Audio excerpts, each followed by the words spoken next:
ஸ்ரீமத் வால்மீகி ராமாயணம் கிஷ்கிந்தா காண்டம் chapter 59. சம்பாதி சீதையின் இருப்பிடத்தை தெளிவாகச் சொன்னவுடன் இதுவரை நம்பிக்கை இழந்து இருந்த அந்த வானரர்களின் மனநிலை முழுக்க மாறிப்போயிட்டு.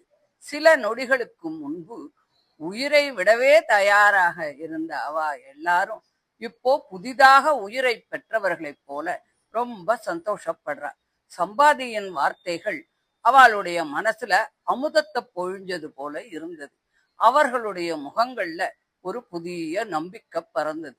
ராமபிரானின் காரியம் இனிமே நடந்துடும் அப்படிங்கிற ஒரு உறுதியான எண்ணம் அத்தனை பேருடைய உள்ளத்திலும் தோன்றியது.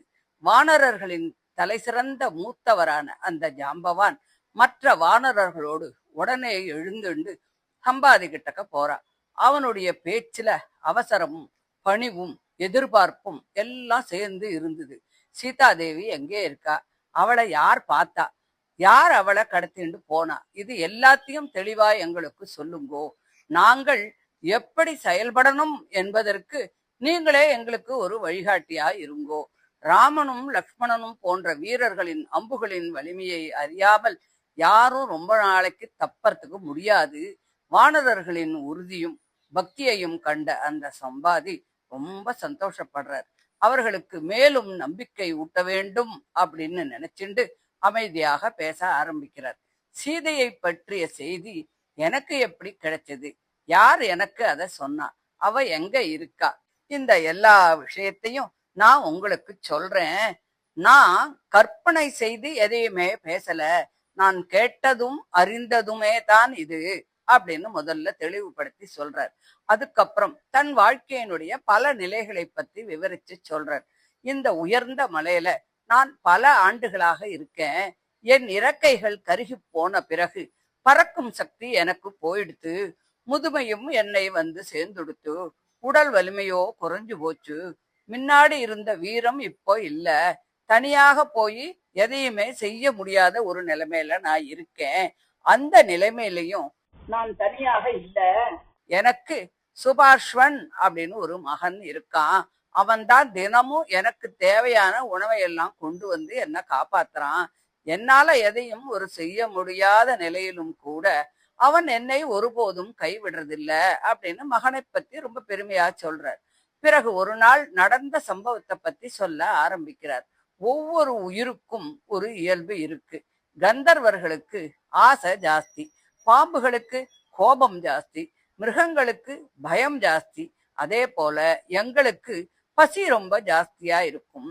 ஒரு நாள் நான் கடுமையான பசியால ரொம்ப வாடிக்கொண்டு இருந்தேன். அப்போ என்னுடைய மகன் உணவு தேடுறதுக்காக வெளியிலே போயிருந்தான்.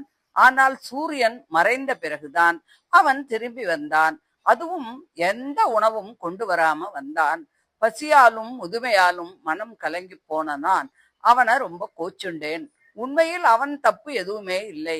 ஆனால் என் வேதனையே என் கோபமாக மாறித்து. சுபார்ஷ்வன் தந்தையனுடைய மனநிலையை நன்னா புரிஞ்சுண்டான். கோபத்துக்கு பதில் அவன் கோபத்தை காட்டல. மிகுந்த மரியாதையோடு அன்போடு பேச ஆரம்பிச்சான். அப்பா, நான் வழக்கம் போல ஆகாசத்துல இறை தேடிட்டு போனேன். மகேந்திர மலைக்கு அருக நான் காத்துருந்தேன். அப்போ ஒரு அதிசயமான காட்சியை பார்த்தேன். உதய சூரியனை போல ஒளி வீசுகின்ற ஒரு பெண்மணியை கருமேகத்தை போன்ற உடல் அமைப்பு உடைய ஒருவன் வான் வழியாக தூக்கிண்டு போனான். முதலில் அவர்களை இரையாக பிடிக்கலாம் அப்படின்னு நினைச்சு அவர்களுடைய வழியை மறைக்க நான் எண்ணினேன். ஆனால் என்னை கண்டவுடன் அந்த மனிதன் மிகவும் பணிவாக என்கிட்ட பேசினான். இனிமையான சொற்களால வழிவிடுமாறு கேட்டுக்கொண்டான். அப்படி இருக்க நான் எப்படி அவர்களை தாக்க முடியும்? எனவே அவர்களை நான் விட்டுட்டேன். இப்படி கூறிய சுபாஷ்வன் தொடர்ந்து நடந்ததை சொல்றான். அவர்கள் போன பிறகு ஆகாசத்தில் உலவும் முனிவர்களும் சித்தர்களும் என்கிட்ட வந்தா. அவர்கள் ரொம்பவும் மகிழ்ச்சியா ஒரு செய்திய சொன்னா. நல்ல வேளையாக சீதாதேவி இன்னும் உயிரோடு இருக்கா. அவள் பாதுகாப்பாக இருக்கா. இறுதியில் ராமர் தன் மனைவியோடு மறுபடியும் ஒன்று சேருவா. இதில் எந்த சந்தேகமும் இல்லை அப்படின்னு அவள்லாம் உறுதியா சொன்னா. அவள்லாம் அந்த பெண் தசரத குமாரனான ஸ்ரீராமனின் மனைவி சீதை அப்படின்னும் அவளை ராட்சசர்களின் அரசனான ராவணன் தான் கடத்திண்டு போனான் அப்படின்னும் சொன்னா, அந்த நேரத்துல சீதாதேவி துயரத்துல மூழ்கி போய் இருந்தா. அவளுடைய ஆபரணங்கள் நழுவி கீழே விழுந்தது. பட்டாடையை அணிந்திருந்தாலும் முகத்தில் துயரம்தான் இருந்தது. ராமா, லக்ஷ்மணா அப்படின்னு கதறி அழுதுண்டே போனா. அவளுடைய கூந்தலும் கலைஞ்சு போயிருந்தது. காலத்தை வீணாக்காமல் விரைவில் செயல்பட வேண்டும் அப்படின்னும் அந்த ஞானிகள் சொன்னா.